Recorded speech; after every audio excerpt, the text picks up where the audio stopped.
घरातले घट उठणार आणि देवीची पूजा आरती म्हटल्यानंतर काम तर आलंच. ते काम पूर्ण करायची जबाबदारी असते प्रगतीकडे. तर जय शिवराय मंडळी, मी तुमची लाडकी प्रगती.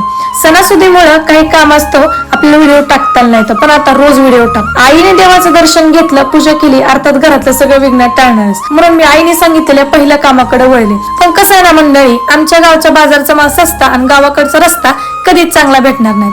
चिखलातून वाट काढत माझं पाय माझ्या भावाच्या घराकडे वळत होतं आणि जाताना विचार केला की मी सरपंच झाल्याशिवाय तर काय आता सडक रस्ता काय होत नाही. ह्याच मात्र सहमती देऊन आमच्या टॉमींनी मला घरात पाठवलं आणि घरात गेल्या गेल्या तर बघितलं तर काय जेवणाचा बेत चालला होता. पण पुन्हा देण्यात आलं आपल्या घरी बी जेवण बनवलंय ना, जाऊ द्या. भाऊ म्हणला वहिनीला फोन कर, तर म्हणलं बॅलन्स नाही.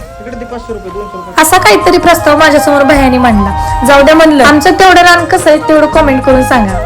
घरी आल्यानंतर बघितलं तर विनी असा पायाजवळ येत होता. नेमकं मला कळत नव्हतं की रुसला होता का त्याला जेवायला पाहिजे होतं. आमचं घरचं सगळं आवडतंय का नाही तोपर्यंत शेजारच्या बाया सगळ्या परडे घेऊन आल्याच होत्या. लय शहाण्यासारखं राहून बी जमत नाही, कुठं ना कुठे डोकं वाकडं करायच लागते. सगळं झाल्यानंतर आम्ही सगळ्यांनी मिळून केली आरती. आणि एक सांगू का मंडळी, आपण आपले सण हे सगळ्या प्रेमाने आनंदाने मिळून साजरे केले पाहिजे की त्याच्यातून आपल्या पुढच्या पिढीला सुद्धा काही ना काही आदर्श राहिला पाहिजे, ना की फक्त दिखाव्यासाठी. आजच्या काळामध्ये प्रत्येक जण दिखाव्यासाठी प्रत्येक गोष्ट करत. आईने सांगितलं तू जेवायच्या अगोदर गाईला घास चारून ये, पण आई सांगते घास चारताना गाईला जीभ आपल्या हाताला लागलेली चांगली असते. आणि गाईला घास चारल्यानंतर आम्ही सगळे बसलो जेवायला.